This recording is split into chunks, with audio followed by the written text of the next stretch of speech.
করা যাচ্ছে। আল্লাহ পাক তাত্ত্বিক কথা শুধু বললেন না, শাস্তিও নিশ্চিত করলেন।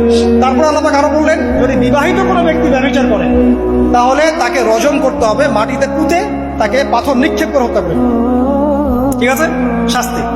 এরপরে দেখেন আল্লাহ পাক মেয়েদেরকে বলছেন, মেয়েদেরকে বলছেন তোমরা মূলত ঘরে থাকো, যদি বাইরের পরিবেশ তোমাদের অনুকূলে না থাকে তোমরা ঘরে অবস্থান করো। ওয়াকরনা ফি বুয়ুতিকুন্না ওয়ালা তাবাররুজনা তাবাররুজাল জাহিলিয়াতিল উলা, তোমরা মূলত ঘরে থাকো। জাহিলি যুগে মেয়েরা যেভাবে নিজেদেরকে প্রদর্শন করে বেড়াতো এই কাজটা তোমরা করো না। যদি করো তাহলে সমাজে বেহায়াপনা ফায়সা বেড়ে যাবে, তোমরা নিজেরাই ক্ষতিগ্রস্ত হবে, যেটা ওরা হচ্ছে এখন। আচ্ছা, এরপর আল্লাহ পাক আরো বললেন, হে নবী আপনি আপনার স্ত্রী এবং মুমিন নারীদেরকে বলেন তারা যদি বাহিরে যায় যেন জিলবাব দিয়ে তাদের